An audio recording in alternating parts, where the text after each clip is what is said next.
In a world where Warzone owns basically everything, dude, I am just burnt out on that game. And Call of Duty really in general at this point. That said, I mean, games like Battlefield are still far away out. And we're going back to World War II-ish in the new Call of Duty Vanguard. But you can see my thoughts on that in the card above if you're interested in watching that. But, I mean, we've got a real problem right now with video game burnout, especially with the pandemic. And people just having all kinds of time to themselves right now. The big thing that I've noticed is there's a lack of strategy games right now. There's a lack of games that require actual thought. And that's why I think Warzone took off like it did. It's one of those games that has turned into a thought game rather than just a straight-up ego game like it used to be. Enlisted is a game that really, really broke my video game just rut that I've been in. So Enlisted is a World War II shooter. It's a squad-based MMO-style shooter.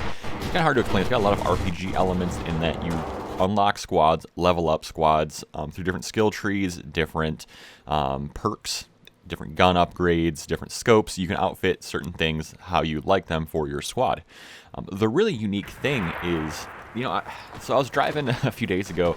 I had this thought. I was like, man, there used to be a game back in PlayStation 2 or 3, I think it was 2, that you would control a squad top-down, and when you get into a conflict, you would then take over that squad and take over a first-person perspective and play it like a normal arena shooter.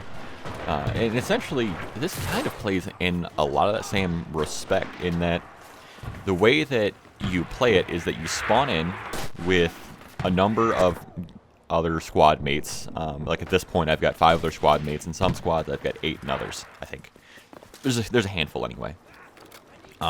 So as you progress through the game, you're gonna obviously run into enemies. So as you, the player, dies, you can then tap the Y key and switch to another one of your AI squad mates to take over their body. When they die, you can do the same thing. It's a really nice, refreshing take on the game in that you can just keep in the action if you keep your squad in a good, safe position. So essentially, it is just a tactical respawn if you play it right. And the cool thing is, I think I've been using my squad different than most other players, in that if you point at a location and you can tell them to defend a spot. So a lot of times what I will do is I'll walk up to the wherever I want to invade or take over. I'll hit my defend this spot button. They'll run inside, do some clearing for me, and as they're shooting at things, I can use that information to my advantage and pop off the shots that I need to clear the area. It's a really, really unique game in a lot of respects, and it's a lot of fun.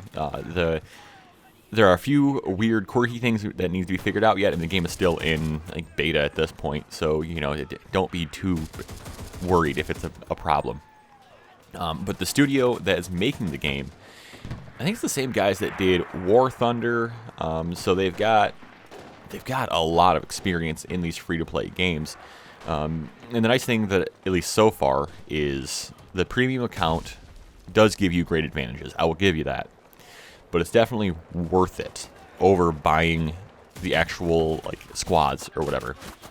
Because the increases you'll get are totally worth the price of, what is it, $10 a month, I think is what it ends up being, versus like a $30 for a squad.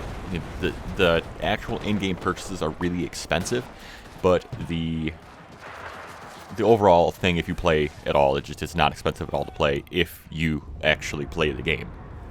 It's one of those games that you definitely, if you get the Battle Pass, it's a good idea to actually play it, unlike Call of Duty, where you can wait for special 2 XP weekends, and then on double XP weekends, you can just bust out all your Battle Pass and be good to go. But if you're interested in checking out this game and playing with me, you can join my Discord. The link is in the description down below, and it's also in the top pinned comment, because tonight we are also streaming Call of Duty, our normal Monday series. We're going to stream Call of Duty campaign. We are, at this point, still on the first game, running into the British campaign. If you're interested in that, go ahead and subscribe. Give this video a like to help me out. I will see you guys around. Have a good one.